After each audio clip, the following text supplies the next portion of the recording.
the stickers I did? All right, everybody help me welcome our first guest speaker. This is Sophie O'Brien. She's a student entering Spalding High School, and she is also the face of Little Miss Sophie's restaurant in Rochester, New Hampshire. Please welcome Sophie.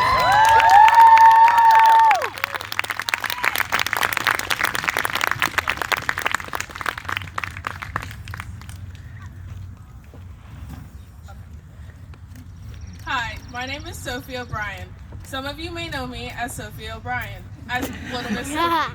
I'm 14 years old. I was born here in Rochester, New Hampshire, and I'll be a freshman at Spalding High School in the fall. Today, I'm standing here in front of all of you to share with you some of my experiences and what it's like being a black child in a white community. Since a young age, I knew I was different because I would often be the only person of color in a room of people. And the first thing people would do when they met me was touch my hair. In elementary classes, I was often the only person of color in my class. In kindergarten, some of my classmates wouldn't let me play with the Barbies because they all had their lookalikes and I didn't have a lookalike. In second grade, some of my classmates started questioning if I was adopted because my mother is white and the kids from my class would meet my mom instead of my dad. In fourth grade, I cried to my aunt because I wanted a straight, long ponytail like the other girls. I did not like looking different, and I did not want my curly brown hair. While I have experiences, some things others may not have, I have always had a loving and supportive family and friends who have had open conversations with me about my skin color, hair type, and why I look different than the other kids.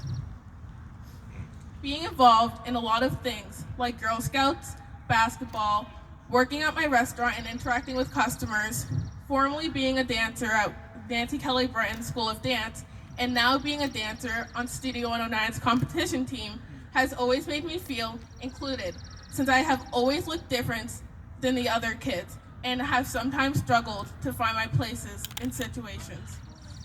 The older I got, the more I started to understand that my mom is white, my dad is black, and I'm the color in between. I'll always look physically different, and I have always started to embrace my natural beauty, especially my hair. Accept myself for who I am and what I look like.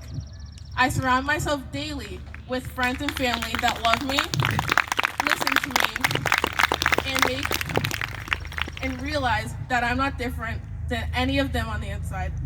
What I hope what you get from my speech is everyone is the same on the inside. Don't act like you don't see us because we look different.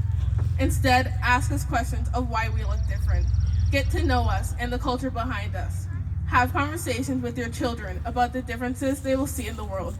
Even if you don't see it here in Rochester, they will see it one day in the world.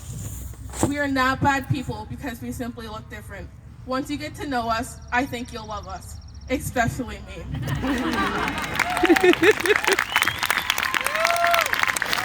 And I love her. Thank you to the Alleys of United Change for having me here and giving me the chance to speak here in front of all of you. Thank you all for coming out and supporting diversity within our community. Have a wonderful day.